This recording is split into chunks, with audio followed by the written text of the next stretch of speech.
Bumalik na yung inspirasyon ko sa buhay dahil sinisimulan ko yung araw ko sa mga nakaka-happy na bagay. Story time! Noon, lagi akong excited gumising para magtapos ng mga gawain at trabaho.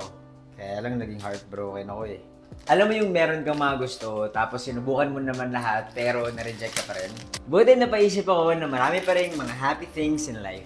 So anong ginawa ko para bumalik ang gana ko sa buhay? Nag-take ako ng risk at sumabak sa bagong chapter ng buhay ko.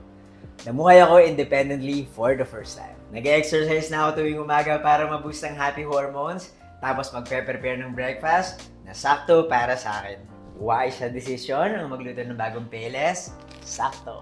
Tapos habang kumakain ng peles sakto, nagti-TikTok live ako para kausapin yung mga sumusuporta sa akin. Sakto sa sarap, sakto sa dami, sakto sa budget, sakto sa happiness, at sulit talaga. Kaya ready ako, masaya at inspired tuwing umaga.